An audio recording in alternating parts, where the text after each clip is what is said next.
नमस्कार। आज हम एक बहुत ही ज़रूरी मुद्दे पर बात करने वाले हैं। हरियाणा का एक गांव है हिसार ज़िले में, सरसोद जी। वहाँ अभी हाल ही में बहुत भारी बारिश हुई और बाढ़ आ गई। गलियां, घर, खेत सब पानी में डूबे हुए थे। हाँ बिल्कुल, स्थिति काफ़ी गंभीर थी वहाँ पे। और हमारे पास ना एक YouTube वीडियो के कुछ हिस्से हैं जिनसे ये पता चलता है कि संकट कितना बड़ा था और फिर कैसे संत रामपाल जी महाराज के जो अनुयायी हैं उन्होंने बहुत तेज़ी से वहाँ राहत का काम किया। अच्छा। तो आज हम यही समझने की कोशिश करेंगे कि भाई एक अपील पर, वो भी एक गांव की पंचायत की तरफ से, इतनी जल्दी और इतने बड़े स्केल पर मदद पहुंची कैसे, क्या था इसके पीछे पूरा प्रोसेस। हाँ, ये जानना दिलचस्प होगा। तो पहले ये समझते हैं कि सरसोद में हालात थे कैसे, मतलब कितना बुरा था। देखिए, हालात वाकई बहुत चिंताजनक थे। जो जानकारी है उसके हिसाब से करीब 400-500 घर पानी से घिरे हुए थे या प्रभावित थे। बाप रे, 400-500 घर। हाँ, और खेती का तो पूछिए मत, हजारों एकड़ जमीन पानी में थी। कम्युनिटी सेंटर, वाटर वर्क्स, कोई जगह सूखी नहीं बची थी गांव में। और फसलों का क्या हुआ? फसलें तो जी समझिए करीब तबाह हो गई। खास तौर पे नरमा, मतलब कपास की जो फसल है। हाँ, कपास। किसान उम्मीद कर रहे थे कि भाई 25 से 35 मन निकलेगा एक एकड़ में जी। और मिला कितना? मुश्किल से 4-6 मन, मतलब 80-90% नुकसान। ये तो बहुत बड़ा नुकसान है किसानों के लिए। बहुत बड़ा। और मुश्किल ये थी कि सिर्फ सरसौद का अपना पानी नहीं था, पीछे के कई गांव हैं जैसे बधावड़, बंगाल, राजली, उनका पानी भी बहकर सरसौद में ही आ रहा था। अच्छा, तो पानी जमा होता जा रहा था वहाँ। बिल्कुल। और जो मेन रोड है हिसार चंडीगढ़ वाली, उस पर भी पानी आ गया था। ट्रैफिक रुक गया, गाड़ियां फंस रही थी, मतलब पूरी तरह से जनजीवन ठप था। ऐसे में तो जाहिर है कि अकेली ग्राम पंचायत के लिए संभालना नामुमकिन सा हो गया होगा। बिल्कुल नामुमकिन है। और शायद इसीलिए ग्राम पंचायत सरसौद ने माना कि ये उनके बस का नहीं है अकेले करना। तो सरपंच प्रतिनिधि हैं प्रदीप जी, वो और कुछ और सदस्य, हाँ, वो बरवाला गए। वहां संत रामपाल जी महाराज के अनुयायियों के पास पहुंचे एक प्रार्थना पत्र लेकर। अच्छा, बाकायदा लिखित में अर्जी दी उन्होंने? जी हाँ, लिखित में। और उसमें साफ साफ लिखा था कि उन्हें क्या चाहिए, मतलब बहुत स्पेसिफिक मांग थी। क्या मांगा था? उन्होंने लिखा कि जी हमें 20 हॉर्स पावर के 4 पंप सेट चाहिए। 4 पंप सेट, ठीक है। और करीब 5,500 फुट लंबा 8 इंच वाला पाइप, साथ में 400 फुट केबल या तार। ये तो काफी तैयारी वाली मांग लगती है। मतलब उन्हें पता था कि कितना पानी निकालना है। हाँ, अंदाजा था उन्हें। और देखिए रिएक्शन क्या मिला। जैसे ही उन्होंने वो पत्र दिया ना, उन्हें फौरन भरोसा दिलाया गया। वीडियो में बताते हैं कि कहा गया, कल ये सामान हम गुरुजों की दया से उपलब्ध करा देंगे। कल मतलब अगले ही दिन? हाँ, और सिर्फ कहा नहीं, सच में 12 घंटे भी नहीं बीते होंगे शायद। नहीं। हाँ, और लाखों रुपए का सामान गांव पहुंच गया। 4 बड़ी मोटरें, वो भी किर्लोस्कर कंपनी की। अच्छा।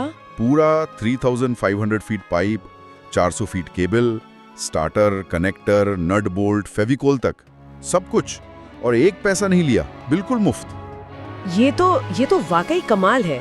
मतलब इतनी जल्दी तो सरकारी मदद भी नहीं पहुंच पाती कई बार। सही कह रहे हैं आप। गांव वाले भी हैरान थे।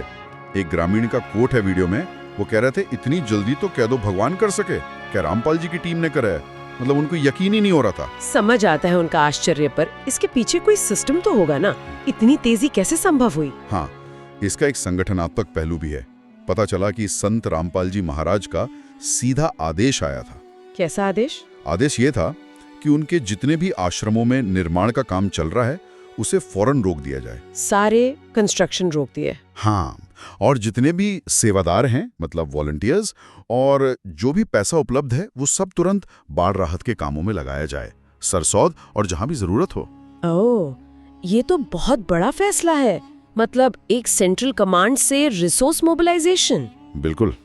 ये दिखाता है कि वो कितने संगठित तरीके से काम करते हैं। इसका उद्देश्य क्या बताया गया वीडियो में? उद्देश्य कई थे। एक तो ये कि जैसा बताया गया, गुरुजी खुद किसान परिवार से हैं, तो वो किसानों का दर्द समझते हैं जी। दूसरा, भाई बाढ़ पीड़ितों को तुरंत मदद पहुंचाना सबसे जरूरी था। और तीसरा, जो लोग दान देते हैं उनको ये दिखाना कि देखो आपका पैसा सही जगह लग रहा है, बर्बाद नहीं हो रहा। अच्छा, ये जो मदद दी गई, इसके साथ कोई शर्त वगैरह भी थी?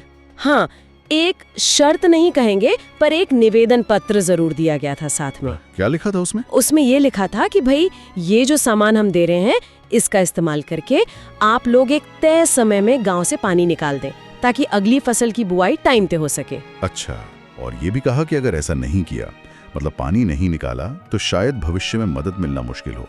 ओह, तो एक तरह की जवाबदेही भी तय कर दी। हाँ बिल्कुल, लेकिन साथ में ये भी कहा कि अगर और सामान की जरूरत पड़े तो बेझिझक मांग लेना। बोले सामान चाहे कितना भी लगे, लेकिन गांव से पानी निकलना चाहिए। मतलब मेन फोकस पानी निकालने पे था। ये अच्छी बात है। और इस सब पर कोई नजर रखने की बात भी थी क्या, मतलब काम हो रहा है या नहीं? जी, वीडियो में ड्रोन से वीडियोग्राफी की बात कही गई है। ड्रोन से? हाँ, प्लान ये था कि पहले जो पानी भरा था उसकी वीडियो बनेगी, फिर जब पानी निकल जाएगा तब की, और फिर जब अगली फसल लगेगी, खेत लहराएंगे, तब की वीडियो भी बनेगी। अच्छा, पूरा रिकॉर्ड रखने का प्लान था। हाँ, और इन वीडियोस को फिर वो अपने समागमों में, मतलब जो उनकी सभाएं होती हैं, वहां दिखाएंगे। शायद ये दिखाने के लिए कि कैसे मदद की गई और उसका क्या नतीजा निकला। और गांव वालों का क्या कहना था इस पूरी मदद पर? उनकी क्या प्रतिक्रिया थी? गांव वाले तो जी बहुत बहुत शुक्रगुजार थे। वीडियो में कई लोग हैं, एक राजवीर जी हैं, वाल्मीकि समाज के कुछ लोग हैं, कुछ महिलाएं भी हैं। सब बार बार संत रामपाली महाराज का और उनकी पूरी टीम का धन्यवाद कर रहे थे। सब हैरान थे कि इतनी जल्दी मदद कैसे आ गई, जिसकी उन्होंने उम्मीद भी नहीं की थी। और उनको पूरा भरोसा था कि अब इन मोटरों से 3-4 दिन में पानी निकल जाएगा और किसानों को राहत मिलेगी। तो अगर हम इसको समेटें तो सरसौद गांव में जो ये बाढ़ की आपदा आई, उसमें संत रामपाल जी महाराज के अनुयायियों ने बहुत ही तेजी से और बड़े पैमाने पर राहत का काम किया जी, जिसने न सिर्फ लोगों को तत्काल जरूरत का सामान पहुंचाया, बल्कि एक मुश्किल वक्त में उम्मीद भी बंधाई। बिल्कुल। और ये घटना ना सोचने पर मजबूर करती है कि कैसे आपदा के समय में जो संगठित समूह होते हैं, चाहे वो स्वयंसेवी हों या धार्मिक संस्थाएं, वो कितनी असरदार भूमिका निभा सकते हैं। हाँ, खासकर जब उनकी रफ्तार कभी-कभी स्थापित सरकारी तंत्रों से भी तेज नजर आती है। सही कहा।